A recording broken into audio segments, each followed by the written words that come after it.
என்பதை தாண்டி இவ்வளவு நேரம் எங்களோடு அமர்ந்திருக்கக்கூடிய அந்த அன்பு உள்ளங்களுக்கு அத்துணை உள்ளங்கள் சார்பாக, குறிப்பாக ஜமாத் மசவை சார்பாக நாங்கள் நெஞ்சார்ந்த நன்றியினை தெரிவித்துக் கொள்கிறோம். கடவுள் உங்களுக்கும் நீடித்த ஆயுளை தந்து இன்னும் நிறைய சேவைகளை இந்த சமூகத்திற்கு நீங்கள் செய்ய வேண்டும் என்று வாழ்த்தி, இப்பொழுது ஏவிஏ கசாலி அவர்கள் மிக சுருக்கமாக மழையை கருத்தில் கொண்டு ஒரு 7 நிமிடம் தலைவர் அவர்கள் பேசி அடுத்து தொடர்ந்து நமக்கு சில உரைகள் இருக்கிறது என்பதை ஞாபகப்படுத்தி அவர்களை அன்போடு அழைக்கிறோம்.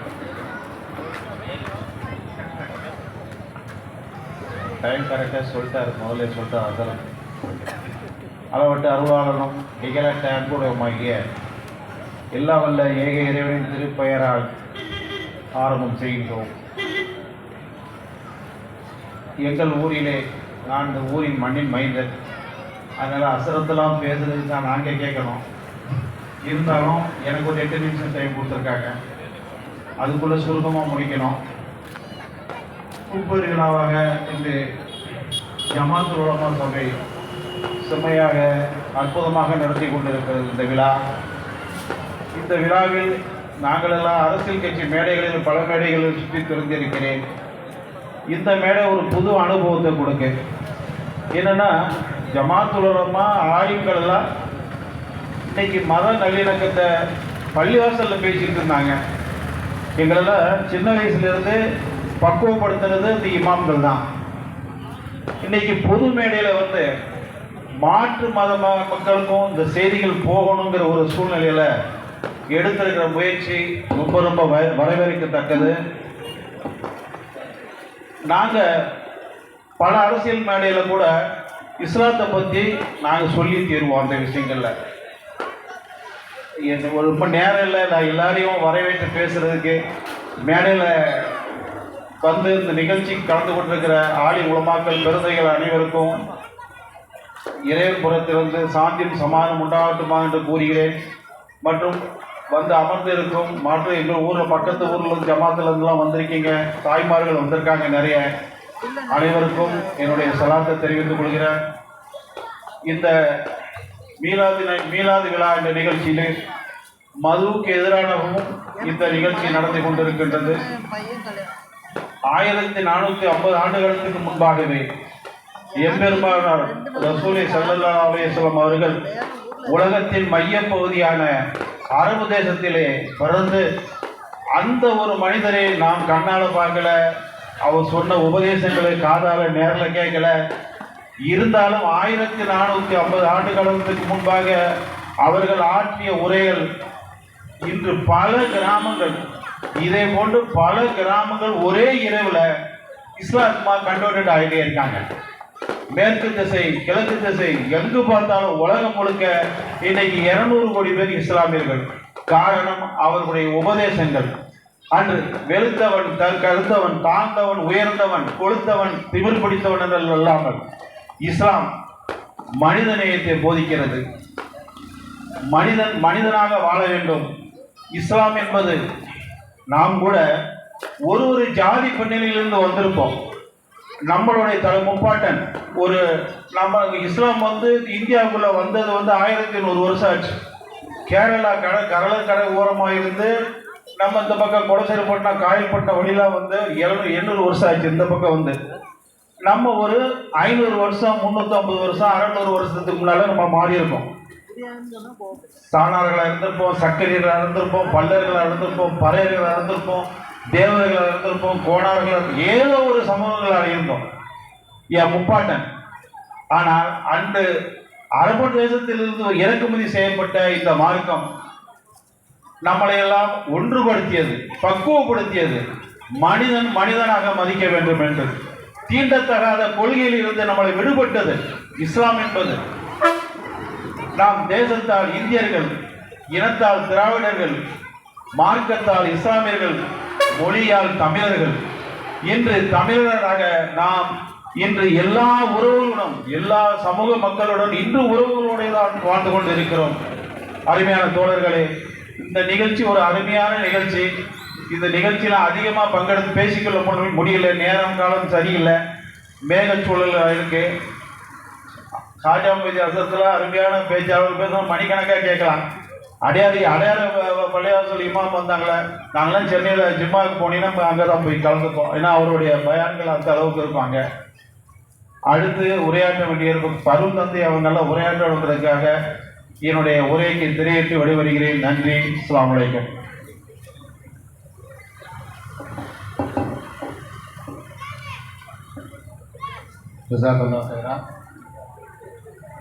தொடர்ந்து சமூக நல்லிணக்க உரை நிகழ்த்துவதற்காக வேண்டி கிறிஸ்தவ வாழ்வுரிமை இயக்கத்தின் மாநில அமைப்பாளர் அருள்பணி சுந்தரி மைந்தன் அவர்கள் நல்லிணக்க நிறை உரை நிகழ்த்த வருகிறார்கள். அதைத் தொடர்ந்து இன்ஷா அல்லாஹ் மாநில தலைவர்கள் உரை நிகழ்த்துவார்கள். இன்ஷா அல்லாஹ் அதுக்கு பின்னால் கூட்டம் சிறப்பாக நிறைவு பெறும். ஜமாத்தார்கள் அனைவரும் நிறைவு பெறும். அதுவரை இன்ஷா அல்லாஹ் பொறுமை காத்து கேட்டுக்கொள்கிறேன். விழா தலைவர் அவர்களுக்கும் இந்த முப்பெரு விழாவை சிறப்பாக நடத்தி கொண்டிருக்கின்ற தூத்துக்குடி மாவட்ட ஜமாவுல் அப்துல் உலாமா சபை பொறுப்பாளர்களுக்கும், மேடையில் முன்னால் இருக்கின்ற சகோதரர்களுக்கும், அருகிலே இருக்கின்ற சகோதரிகளுக்கும் எனது வணக்கத்தை தெரிவித்துக் கொள்கிறேன். எல்லாம் உள்ள இறைவன் உங்களுக்கு ஏக இறைவன் உங்களுக்கு அமைதியும் அருளும் வளமும் வாழ்வும் தர வேண்டும் என்று அவரை மன்றாடி உங்களை வாழ்த்துகிறேன். பொருத்தமான ஒரு வாரத்திலே நாம் மிலாது நபி விழாவை கொண்டாடி கொண்டிருக்கின்றோம். கடந்த வாரம், இந்த வாரம் தான் 26ஆம் தேதி தான் நாம் இந்திய அரசியலமைப்பு சட்டத்தின் சமய சார்பின்மை விழாவை கொண்டாடினோம். இந்திய அரசியலமைப்பு சட்டத்தை நாம் பின்பற்ற வேண்டும் என்ற உறுதிமொழி எல்லாரும் எடுத்துக்கொண்டோம். அதே வாரத்திலே நமக்கு இன்னொரு சிறப்பையும் உச்ச நீதிமன்றம் தந்தது. இந்திய அரசியலமைப்பு சட்டத்திலே உள்ள சமய சார்பின்மை என்ற சொல்லை நீக்க வேண்டும் என்று உச்ச நீதிமன்றத்திலே வழக்கு தொடுத்திருந்தார்கள். அது எமர்ஜென்சி காலத்திலே, அவசர சட்ட காலத்திலே இந்திரா காந்தியால் யாரையும் கலக்காமல் புகுத்தப்பட்டது. எனவே அதை நீக்க வேண்டும் என்று அவர்கள் வாதம் செய்தார்கள். ஆனால் உச்ச நீதிமன்றம் தெளிவாக சொன்னது, அந்த சொல் எப்பொழுது சேர்க்கப்பட்டாலும் இந்திய அரசியலமைப்பு சட்டம் அந்த அடிப்படையில் தான் எழுதப்பட்டிருக்கிறது. எனவே அதை நீக்க வேண்டிய தேவையில்லை என்று சொன்னார். உச்ச நீதிமன்றம் தெளிவான ஒரு தீர்ப்பை கடந்த வாரம் நமக்கு தந்திருக்கின்றது. எனவே இந்திய அரசியலமைப்பு சட்டத்தின்படி நாம் சமய சார்பின்மை உள்ளவர்கள் என்பது மீண்டும் உறுதி செய்யப்பட்ட அந்த நாளில், அந்த வாரத்திலே நாம் இந்த விழாவை கொண்டாடி கொண்டிருக்கின்றோம். அன்புள்ள முஸ்லிம் இஸ்லாமிய சகோதரர்களே, நமக்கு எல்லாம் உள்ள இறைவன் ஒருவர், ஏக இறைவன். உங்களுக்கு நீங்களுக்கு ஏற்றுக்கொள்கின்றோம். ஆனால் இந்த இறைவனை அன்பு செய்ய, இறைவன் மீது பக்தி கொள்ள, இறைவன் மீது நம்பிக்கை கொள்ள, அந்த இறைவனை பறைசாற்ற ஒருவர் எடுத்துக்காட்டாக இருக்கின்றார். அவரை நமது விசுவாசத்தின் தந்தை, அன்பின் தந்தை என்று நாங்கள் அழைக்கின்றோம். நீங்கள் அவரை இப்ராஹிம் என்று சொல்லுகிறீர்கள், நாங்கள் ஆபிரகாம் என்று சொல்லுகின்றோம். எங்களுடைய திருவிவிலியத்திலே ஆபிரகாமை பற்றி தொடக்க நூலிலே 12வது பிரிவில் எழுதப்பட்டிருக்கின்றது. ஆபிரகாம், அவரது தம்பி மகன் ஆரான் என்ற ஆபிரகாமின் தம்பி மகன் லோத் இருவரும் இறையருளால் உங்கள் நாட்டிலிருந்து புறப்பட்டு வேற்று நாட்டுக்கு செல்லுகின்ற அழைக்கப்படுகின்றார்கள். ஆபிரகாம் மூத்தவர், லோத் மிக மிக இளையவர். இருவரும் பெரும் பொருள் செல்வங்களோடு, கால்நடை செல்வங்களோடு நடந்து போகின்றார்கள். லோத்து ஆட்களுக்கும் ஆபிரகாம் ஆட்களுக்கும் சண்டை வருகின்றது. மூத்தவராகிய ஆபிரகாம் சின்ன பையனாகிய லோத்தை கூப்பிட்டு, நமது பணியாளர்களால் நமக்குள் ஏன் சண்டை? நாம் நட்போடு உறவோடு பிரிந்து போவோம். நீ இந்த கானா நாட்டிலே உனக்கு வேண்டிய பகுதியை தேர்ந்தெடுத்துக்கொள், நான் மீதியை நான் தேர்ந்தெடுத்துக் கொள்கிறேன் என்று சொன்னார். அவன் சின்ன பையன் தானே, நம்ம தம்பி மகன் தானே, நான் சொல்றதை கேட்பான் என்று அவனுக்கு அவர் கட்டளையிடவில்லை. தான் நல்ல பங்கை தேர்ந்து கொண்டு அவனுக்கு மோசமான பங்கை ஒதுக்கவில்லை. மாறாக நீ தேர்ந்தெடு என்று உரிமை கொடுத்தார். லோத் யோர்தான் நதிக்கரையிலே பசுமையான இடங்களை தனக்கென்று தேர்ந்து கொண்டார். ஆபிரகாமுக்கும் யூதயா பாலைவனத்தும் பாலைவன மொட்டை மலைகளும் தரப்பட்டன. ஆபிரகாம் அதை பெருந்தன்மையோடு ஏற்றுக்கொண்டார். சமூக நல்லிணக்கத்தின் அடையாளமாக ஆபிரகாம் காட்டப்படுகிறார் திருவிலே. சமூக நல்லிணக்கம் மட்டுமல்ல, லோத் பிறகு பகைவர்களால் தாக்கப்படும் பொழுது ஆபிரகாம் அந்த தம்பி மகனை போய் காப்பாற்றுகின்றார். சின்ன பையன் எங்களுடைய சண்டை போட்டு போன மாதிரி போயிட்டான், நல்ல பகுதியை எடுத்துக்கொண்டான், எனக்கு வறண்ட பூமியை தந்துட்டான் என்று அவர் கோபப்படவில்லை. மாறாக லோத்தை பகைவர்கள் தாக்கும் பொழுது ஆபிரகாம் போய் மீட்டெடுக்கிறார் என்று விவிலியத்திலே வாசிக்கின்றோம். மீட்டெடுத்து வரும் பொழுது திடீரென்று ஒரு குருவானவர் தோன்றுகின்றார். அந்த குருவின் பேர் மெல்கிசேதேக், நீதியின் அரசர். அந்த குருவானவர் சலேம், அமைதி என்ற ஊரிலிருந்து எருசலேம், சலேம் என்ற அமைதி என்ற ஊரிலிருந்தே வருகின்றவர். அவர் திராட்சை பழங்களையும் அப்பங்களையும் கொடுத்து ஆபிரகாமை ஆசீர்வதிக்கின்றார். எனவே அன்றே சமய நல்லிணக்கத்துக்கு ஒரு அடையாளமாக ஆபிரகாம் திருவிவிலியத்திலே காட்டப்படுகிறார். எனவே சமூக நல்லிணக்கம் சமய நல்லிணக்கத்திற்கு அடையாளமாக நமது விசுவாசத்தின் தந்தை ஆபிரகாம் காட்டப்படுவதை உங்களுக்கு நான் சொல்லிக் கொடுக்கிறேன். எனவே நாமெல்லாம் அதிலே ஊறி திளைக்க வேண்டியவர், சமய சமூக நல்லிணக்கத்திலே ஊறி திளைக்க வேண்டியவர். காரணம், நமக்கு எடுத்துக்காட்டாக, நமது நம்பிக்கையின் எடுத்துக்காட்டாக தரப்படுகின்ற ஆபிரகாம் அவர்கள் இவ்வாறு சமய சமூக நல்லிணக்கத்திற்கு எடுத்துக்காட்டாக விளங்கினார் என்று விவிலியம் எங்களுக்கு சொல்லித் தருகின்றது. நமக்கு மட்டுமல்ல, உலகத்தில் உள்ள எல்லா மாந்தருக்கும் ஆட்சி தருகின்ற அடையாளமாக நீ இருப்பாய் என்று ஆபிரகாமுக்கு எல்லாம் வல்ல ஏக இறைவன் ஆசீர்வதித்தார் என்று விவிலியத்திலே வாசிக்கின்றோம். எனவே இஸ்லாமியருக்கு மட்டுமல்ல, கிறிஸ்தவருக்கு மட்டுமல்ல, எந்த சமயத்தை சார்ந்தவர்களாலும் சாதியை கடந்து, சமயத்தை கடந்து, இனத்தை கடந்து, மொழியை கடந்து, நாட்டை கடந்து எல்லா மனிதருக்கும் ஆட்சி வழங்கும் அடையாளமாக ஆபிரகாம் தரப்படுகின்றார். அவர்தான் இந்த நம்பிக்கையின் தந்தையாக கடவுளால் தரப்படுகின்றார் என்று விவிலியம் சொல்கின்றது. இதில் இப்படிப்பட்ட ஒரு நம்பிக்கையின் தந்தையை கொண்டிருக்கின்ற நாம் இந்த சமய நல்லிணக்க விழாவை கொண்டாடுவதிலே ஒன்றும் வியப்பில்லை. இது நம்மோடு ஊறிப்போன ஒன்றாக இருக்க வேண்டும், இருக்கின்றது. திருக்குரான் சொல்கின்றது, மானிட இனத்தை, மனுக்குலத்தை ஆதாமின் மக்கள் என்று அழைக்கின்றது. உலக மாந்தரின் தந்தை ஆதாம் என்கிறது திருக்குரான். எனவே இனத்தால், பிறப்பால், நிறத்தால் நமக்குள் ஏற்றத்தாழ்வுகள் இல்லை, பிரிவுகள் இல்லை, பிளவுகள் இல்லை என்பதை குரான் சொல்லி காட்டுகின்றது. நாம் அனைவருமே சகோதர சகோதரிகள் என்பது குரானால் நமக்கு தரப்படுகின்ற செய்தி. திருக்குரான் 39:5, மானிடர்கள் அனைவரையும் ஒரே ஆத்மாவிலிருந்துதான் நான் படைத்தேன், கடவுள் படைத்தார், அதிலிருந்தே ஆணுக்கு துணையும் ஆக்கினார். எனவே நாம் எந்த மதத்தை சார்ந்தவர்களாலும், எந்த சமூகத்தை சார்ந்தவர்களாக இருந்தாலும், எந்த இனத்தை சார்ந்தவர்களாக இருந்தாலும், எந்த மொழியை சார்ந்தவர்களாக இருந்தாலும் நாம் ஒரு தாயின் பிள்ளைகள், ஒரு தாயின் பிள்ளைகள். எனவே நமக்குள் பிணக்கு இருக்க வேண்டிய தேவையில் என்று நாம் சொல்லிக் கொண்டிருக்கிறோம். அதை வாழ்ந்து காட்ட வேண்டும். திருக்குரான் 49:13 சொல்கின்றது, மானிடர்களே, நிச்சயமாக உங்களை ஓர் ஆண் ஒரு பெண்ணிலிருந்து படைத்தோம், மேலும் நீங்கள் ஒருவர் ஒருவரை அறிந்து கொள்வதற்காக உங்களை பல கிளைகளாகவும் பல கோத்திரங்களாக நாம் ஆக்கியிருக்கிறோம். எனவே பல கிளைகள் கோத்திரங்களான நீங்கள் எனது பிள்ளைகள். நீங்கள் ஒருவர் அறிந்து கொள்ளுங்கள். வெவ்வேறு கோத்திரங்கள் குலங்களை சேர்ந்தவர்கள், ஆனால் அறிந்து கொள்ளுங்கள்.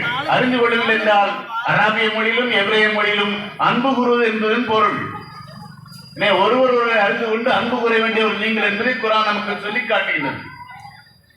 குரான் மீண்டும் சொல்கிறது, நாம் பல கிளைகளையும் கோத்திரங்களையும் படைத்ததாலேயே பல சமய முறைகளையும் இறைவன் படைத்திருக்கிறார். அவரே பல சமய முறைகளில் அன்பு கூற நம்மால் முடியும் என்று குரான் நமக்கு உறுதி தருகிறது. எனவேதான் நாம் சமூக நல்லிணக்கத்தை, சமய நல்லிணக்கத்தை கொண்டாடுவதற்கு தகுதி உள்ளவர்கள். சமயங்கள் இறைவனால் ஏற்பட்டது என்பதை குரான் சொல்லாமல் சொல்லித் தருகிறது. எனவே பிற சமயங்களை மதித்து நடத்துவதை அடையாளம் வந்த அராபிக் சொன்னது போல பிற சமயங்களை மதித்து நடப்பதிலே நாம் சளைத்தவர்கள் அல்ல என்பதை உலகத்திற்கு காட்ட வேண்டிய தேவையில் நாம் எப்பொழுது இருக்கின்றோம். எனவேதான் அவர் சொன்னது போல கடந்த 25 ஆண்டுகளாக தான் நாம் இவ்வாறு சமய நல்லிணக்க கூட்டங்களை நடத்த வேண்டிய ஒரு கட்டாயத்தில் இருக்கின்றோம். ஆனால் அதை மகிழ்ச்சியோடு செய்து கொண்டிருக்கின்றோம், நிறைவோடு செய்து கொண்டிருக்கின்றோம். நீங்கள் அதை அருமையாக செய்து கொண்டிருக்கிறீர்கள் ஆண்டுதோறும். எனவேதான் எப்பொழுதுமே இந்த ஜமாத்துக்காரர்கள் இந்த சமய நல்லிணக்க விழாவுக்கு கூடும் பொழுது நான் ஒரு நாள் வரமாட்டேன் என்று சொல்வதில்லை, உடனே சமைத்து வருவேன். காரணம், அது நம்ம ரத்தத்திலே ஊறி இருக்கிறது. எவர் நம்மை எந்த காரணத்திற்காக எதிர்த்தாலும் அதனால் நாம் மடங்கி போக வேண்டிய தேவை இல்லை. எல்லாம் வல்ல ஏக இறைவனின் சக்தியை நம்புகின்றோம். நாம் அவரது ஆற்றல், அவரது சக்தி, அவரது அருள் நம்மோடு இருக்கும் பொழுது நாம் எதற்கு மஞ்ச வேண்டிய தேவையில்லை. அவர் நம்மை காப்பார் என்ற அந்த உணர்வோடு நாம் எவரை வெறுக்க கூடாது என்ற உணர்வை நமக்குள்ளே வளர்த்துக் கொள்ளவும், நாம் எவரை வெறுக்க மாட்டோம் என்ற உணர்வை பறைசாற்றவும் இங்கு நாம் இப்பொழுது கூடியிருக்கின்றோம். இந்த இந்திய அரசியலமைப்பு சட்டம் சமய சுதந்திரத்தை வலியுறுத்துகிறது என்பதை எல்லாரும் சொல்லி காட்டுகின்றோம். எனவே குர்ஆன் சொல்கின்றது 2:255-56 சொல்கின்றது, நாம் பிற சமயத்தினர் மீது எந்த திணிப்பையும் செய்வதில்லை. ஈகை திருநாள் என்று நாம் கொண்டாடிய ரம்ஜான் பண்டிகை பற்றி ஒரு சில குறிப்புகளை உங்களுக்கு சொல்கிறேன். உங்களுக்கு தெரிந்ததுதான், நினைவூட்டுகிறேன். பித்ரா என்னும் தர்மத்தை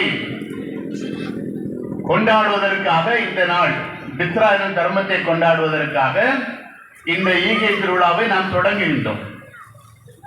எனவே ஈதுல் பிதர் என்று ஈகை பெருநாள் எனவும் அதற்கு பெயர் வந்தது. ஈகை பெருநாள் சமாதானத்தையும் சகோதரத்தையும் உலகின் பரப்பின் நோக்கில் நாம் கொண்டாட வேண்டும் என்று நமக்கு பெரியவர்கள் சொல்லி தந்திருக்கிறார். அனைவரையும், இருப்பவரையும் இல்லாதவரையும் அரவணைக்கும் நோன்பு திருவிழா அது. பித்ரா என்றால் நலிந்தவர்களுக்கு உணவு மற்றும் பொருட்கள் வழங்கி அவர்களை மகிழ்ச்சிப்படுத்த வேண்டிய நாள். ஒழுக்கம் பேண வேண்டும், மது வருந்தல் கூடாது. இப்பொழுது போதை ஒழிப்பு பேரணியை நடத்தி முடித்திருக்கின்றோம். போதை ஒழிப்பு பற்றி மருத்துவர்கள் பேசியதை கேட்டிருக்கின்றோம். குர்ஆன் தெளிவாக சொல்கின்றது, மது வருந்தல் கூடாது, ஒழுக்கம் பேண வேண்டும். பட்டாசு வெடித்து காற்று மாசு ஏற்படுத்தக்கூடாது, மக்களுக்கு இடையூறு செய்யக்கூடாது. பாடல்களால் ஆண்களும் பெண்களும் வரம்பு மீறி செல்லக்கூடிய நிலை வரக்கூடாது. எனவே இவ்வாறு நமது திருவிழாக்களை, சிறப்பான திருவிழாக்களை கொண்டாட வேண்டும் என்று ஈகை திருநாள் நமக்கு அறிவுரை புரிகின்றது. எனவே நாம் எதிலுமே சளைத்து போறவர்கள் அல்ல. நமது இலக்கு, நமக்கு தரப்படுகின்ற சிந்தனை, நமக்கு தரப்படுகின்ற கொள்கை எல்லாம் நாம் சமூகத்திலே தலைமிருந்து வாழ வேண்டும், பிறரை வாழ வைக்க வேண்டும் என்ற சிந்தனை. எனவே நாம் இந்த சமய நல்லிணக்கத்திற்காக பாடுபடுவதும், சமய நல்லிணக்கத்திற்காக கூட்டங்கள் போடுவதும் பொருத்தமானது என்று உங்களுக்கு சொல்ல விரும்புகிறேன். இஸ்லாம் என்றாலே அமைதி, சாந்தி என்று பொருள். சமத்துவம், சகோதரத்துவம் வளர வேண்டும் என்று பொருள். எனவே இஸ்லாமிய சகோதரர்களை நீங்கள் உங்கள் பெயரிலே கொண்டிருக்கிறீர்கள், அதை நாம் வாழ்ந்து காட்டுவோம். எந்த சூழலிலும் அது நமக்கு எதிராக மாறவே முடியாது. இறையருள் நம்மோடு எப்பொழுதும் இருக்கும். சமய உரிமை பற்றி நான் எனக்கு தெரிந்த ஒரு சில செய்திகளை சொல்கிறேன். முகமது நபி அவர்கள் மதீனா நகருக்கு செல்கின்றார்கள். அங்கு மக்காவில் இருந்தும் வந்த முஸ்லிம்கள் குடியேறுகிறார்கள். எனவே முஸ்லிம்கள் எண்ணிக்கை அங்கே பெருகிவிட்டது. அங்கு யூதர்கள் ஏற்கனவே பெருமளவில் இருக்கிறார்கள். நபி அவர்கள் யூதர்களுடன் நல்லிணக்கத்தோடு வாழ்வதற்கான ஒரு அரசியல் சாசனத்தை ஏற்படுத்துகிறார். அவரவர் சமய நெருப்படி வாழும் உரிமை எல்லா சகோதரருக்கும் உண்டு, எல்லா சமயத்திற்கும் உண்டு. அனைவரும் சமய உரிமையோடு நடத்தப்பட வேண்டும் என்று நபி அவர்கள் மெதினாவிலே இவ்வாறு ஒரு சட்டத்தை எழுதி வைக்கிறார்கள். யூதர்களும் பெருவாரியான வாழ்கின்ற அந்த இடத்திலே ஒரு சமயத்தினரின் வழிபாட்டு தளத்தை பாதுகாக்கும் பொறுப்பு மற்ற சமயத்திற்கு உண்டு என்பதை அவர்கள் எழுதி வைத்திருக்கிறார்கள். 1500 ஆண்டு காலத்திற்கு முன்பே நபிகள் நாயகம் தந்த நெறி இது. அது இந்தியாவிலே பல இடங்களிலே காப்பாற்றப்படுகின்றது என்பதை நாம் மறந்துவிடக்கூடாது. அடையாளத்தில் வந்த பெரியவர் பேசினார்களா இல்லையா? நமது இந்து சகோதரர்கள் கேரளாவிலே நாம் கடந்த சில ஆண்டுகளுக்கு மேல் வாசித்தோமா இல்லையா? பக்கத்தில் உள்ள ஒரு இந்து சமய சகோதரர்கள் திருமணத்தை ஏற்பாடு செய்திருந்தார்கள். நமது பெருவிழா வந்து ஏற்பாடு செய்துவிட்டார்கள் தெரியாமல், ஆனாலும் அதை தடைபட விரும்பாமல் நம்முடைய பெருவிழாவை ஒதுக்கி வைக்கக்கூடிய அளவிற்கு நமக்கு பெருந்தன்மை இருந்தது என்று நாம் பத்திரிகையை வாசிக்கிறோம். இப்பொழுதும் அந்த பெருந்தன்மையை காட்டிக் கொண்டிருக்கின்றோம். நம்முடைய இந்தியா, நம்முடைய தமிழகம் முதலே சோழை போனதில் குறிப்பாக தமிழகம் இந்த சமய நல்லிணக்கத்திற்கு எடுத்துக்காட்டாக தெரிந்து கொண்டிருக்கின்றது. நாம் எவர் மீதும் வெறுப்பவே காட்புணர்வே காட்ட வேண்டிய தேவையே இல்லை. எனவே நாம் ஒரு தீவிரமாக சிந்திக்க வேண்டும். எந்த சமய வழிபாட்டு தலத்தையும் பாதுகாப்பும் பொறுப்பு நமக்கு உள்ளது. எனவே இன்னொரு சமய வழிபாட்டு தலத்தை இடித்துவிட்டு இன்னொரு வழிபாட்டு தலம் கட்டப்பட்டது என்று சொல்லிட்டு கதைகளை பரப்பிக் கொண்டிருக்கின்றார். அந்த கதைகளை அறியாமல் இருப்பவர் நம்பலாம், நாம் நம்பவுடைய தேவையில்லை. இந்த கதைகளை பரப்பி தங்கள் அரசியல் லாபத்தை பெறுகிறார்கள். எவ்வளவு காலத்திற்கு பெறுவார்கள்? கடவுள் ஒருவர் இருக்கிறாரா இல்லையா? இந்த நம்பிக்கை நமக்கு இருக்க வேண்டும். இன்னொரு நிகழ்வு சொல்கிறேன். உமர் அலி என்பவர் நபிகளுக்கு பிறகு ஆட்சி பொறுப்பேற்றவர். நான் இப்போது சொல்ல போகின்ற கதையை நான் எருசலேமிலே எபிரேய பல்கலைக்கழகத்திலே படித்துக் கொண்டிருந்த பொழுது எனக்கு யூத பேராசிரியர் ஒருவர் சொல்லித் தந்தது. நான் எருசலேமிலே எபிரேய பல்கலைக்கழகத்திலே படித்துக் கொண்டிருக்கும் பொழுது எங்களை கிறிஸ்தவர்களின் உயிர்ப்பு ஆலயம், இயேசு இறந்து அடக்கம் செய்யப்பட்ட அந்த ஆலயத்தின் பக்கத்திலே உயிர்ப்பு ஆலயம் என்று ஒரு ஆலயம் இருக்கிறது. அந்த ஆலயத்திற்கு எங்களுக்கு கூட்டிட்டு போகின்ற ஒரு யூத பேராசிரியர். அந்த யூத பேராசிரியர் சொன்ன நிகழ்ச்சி இது. நபிகளுக்கு பிறகு ஆட்சி பொறுப்பேற்ற உமர் அலி, அப்போது ரோம், பாலஸ்தீனம், எகிப்து, சிரியா எல்லாம் இஸ்லாமியர் ஆட்சி நடக்கின்றது. எருசலேமில் உள்ள இயேசுவின் கல்லறை உள்ள இயேசு அங்கிருந்து உயிர்த்தெழுந்தார் என்று நம்பப்படுகின்ற அந்த ஆலயத்திற்கு அவர் செல்கின்றார். அங்குள்ள பாதிரியார்கள், கத்தோலிக்க பாதிரியார்கள் அவரை வரவேற்கின்றார்கள். அப்பொழுது தொழுகை நேரம் வந்துவிட்டது. கத்தோலிக்க பாதிரியார்கள் உமரிடம் சொல்கிறார்கள், நீங்கள் இங்கே தொழுகை நடத்துங்கள். அவர் சொன்னார், இல்லை, நான் வெளியே போய் தொழுகை நடத்துகிறேன். அந்த ஆலயத்திற்கு வெளியே போய் தொழுகை நடத்தினார். அப்பொழுது பாதர்கள் அவரிடம் கேட்டார்கள், நஜ்ராத் நாட்டிலிருந்து 60 பாதர்கள் மதினா சென்று நபி அவர்களை சந்தித்தார்களே, அப்பொழுது கிறிஸ்தவர்களுக்கு வழிபாடு செய்ய வேண்டிய நேரம் வந்ததால் பாதர்களை பள்ளிவாசலிலே வழிபட அனுமதித்து அவர்களை பள்ளிவாசலிலே தந்த நபி அவர்கள் அனுமதித்தார்களே, நீங்கள் எங்கள் வேண்டுகோளை ஏற்று எங்கள் ஆலயத்துக்குள்ளே வழிபாடு செய்யாமல் தொழுகை செய்யாமல் வெளியே போய் செய்வீர்கள் என்று கேட்டதற்கு உமர் அலி சொன்னார், நான் ஆலயத்திற்குள்ளே தொழுகை நடத்தினால் எனக்கு பின் வருகிறவர்கள் இந்த வரலாறு தெரியாமல் ஒருவேளை ஆலயத்துக்குள்ளே ஒரு மசூதி கட்ட வேண்டும் என்று விரும்புவார்கள். அது சரியல்ல. ஒவ்வொரு ஆலயத்தையும் காக்க வேண்டிய பொறுப்பு ஒவ்வொரு சமயத்தவருக்கும் உண்டு என்று சொன்னார். இதான் நமது சமய நல்லிணக்க வரலாறு, பெருந்தன்மை. பாவரை பற்றி இன்று பல பொய்களை சொல்லிக் கொண்டிருக்கிறார். சிலர் அவரை திட்டித்து இருக்கிறார்கள் அரசியல் லாபத்திற்காக. பாவர் காலத்தில் இந்து பெருமக்களை அழைத்து தனது மாளிகையிலே தீபாவளி கொண்டாடினார் என்று நாம் வரலாற்றிலே வாசிக்கிறோம். அதற்காக ஆப்கானிஸ்தான் அங்கிருந்து பட்டாசுகளை வானவெடிக்கைகளை வரவழைத்து அவர் திருவிழாக்களை கொண்டாட செய்தார் என்று வாசிக்கின்றோம். ஒரு தீபாவளி என்று முபாரக் உத் தௌலா என்னும் இஸ்லாமிய வணிகர் 1000 ரூபாய்க்கு பட்டாசுகள் வாங்கி இந்து சகோதரர் வழங்கி கொண்டாடுங்கள் என்று சொன்னதை நாம் வாசிக்கின்றோம். பாபர் நாமாவில் 3ஆம் பாகம் 14ஆம் பக்கத்திலே அதை காண்கின்றோம். தனக்கு பின் தன் மகன் ஹியூமன் இந்த நாட்டை எப்படி ஆள வேண்டும் என தன் மகனுக்கு அறிவுரை வழங்கியுள்ளார் பாபர். பசுவை உண்ண நமக்கு தடை இல்லை, ஆனால் பசுவை ஒரு வணங்கும் பொருளாக பார்க்கிறார்கள் நம்ம இந்து சகோதரர்கள். எனவே நாம் பசுவை உண்ண வேண்டாம், இப்பொழுது அதற்கு பதிலாக ஆடுகளை வெட்டுங்கள் என்று சொல்லுகிறார். பசுவதையை தடை செய்யுங்கள், ஆடுகளை வேணால் வெட்டி திருவிழா கொண்டாடுங்கள். The secret will of Babur என்று இந்து பத்திரிகை, ஆங்கில பத்திரிகையில் 1994ஆம் ஆண்டு ஜூன் மாதம் 29ஆம் தேதி இந்த செய்தியை இந்து பத்திரிகை வெளியிடுகிறது. மாமன்னர் பகதூர் ஷா 1847 தில்லியில் ஆண்டு கொண்டிருக்கின்றார். ஆங்கில அதிகாரி கெய்த் என்பவர் தன் மனைவிக்கு ஒரு கடிதம் எழுதுகிறார்.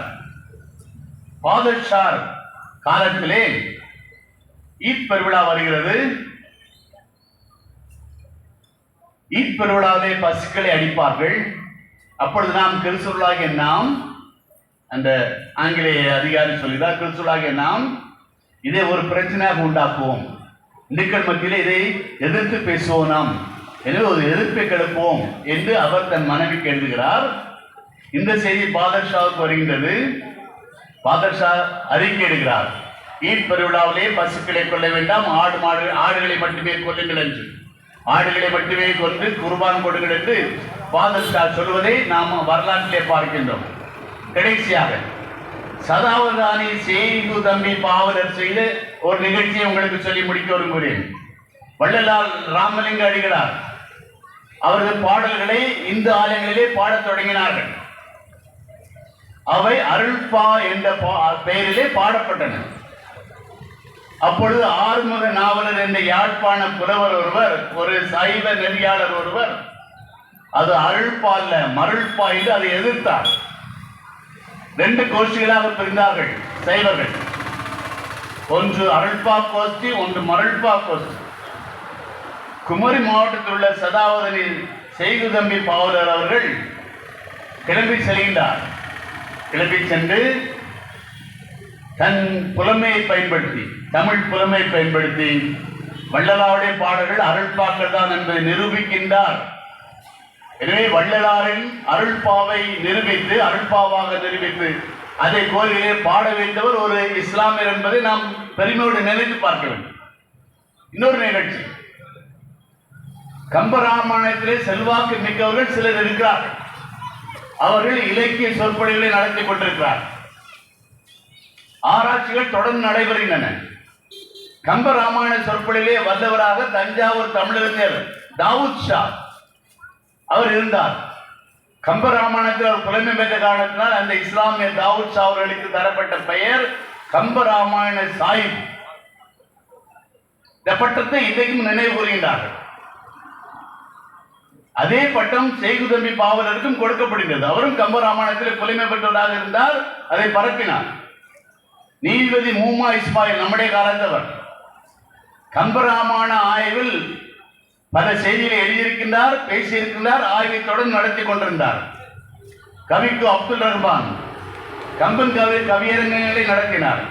கைமணி அப்துல் காதர், பர்வீன் சுல்தான், பேராசிரியர் அப்துல் சமது கம்பராமாயண சொற்பொழிவு செய்வதிலே வல்லவர்களாக இன்றைக்கும் இருக்கிறார்கள்.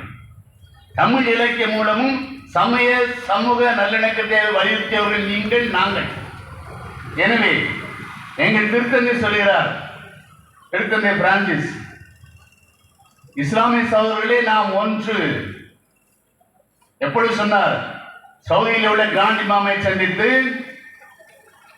இந்த கிறிஸ்தவ வரலாற்றிலே கருப்பு வரலாறு என்று நாங்கள் எப்பொழுதே யதார்த்தமாக சொல்லிட்ட ஒன்று, சிலுவை போர், சிலுவை அடித்து நெஞ்சிலே சிலுவை கிறிஸ்தவர்களை தூண்டிவிட்டு நாடு பிடிப்பதற்காக ஈரோப்பிய மன்னர்கள் கானான் நாட்டிற்கு, பாலஸ்தீன நாட்டிற்கு அனுப்பி பாலஸ்தீன நாட்டிலே இஸ்லாமியர்களை கொண்டு குவித்த நிகழ்ச்சி, பாலியல் வன்முறைக்கு ஆளாக்கப்பட்ட நிகழ்ச்சிகள் இன்றைக்கும் நாங்கள் கருப்பு வரலாறு என்று சொல்கின்றோம்.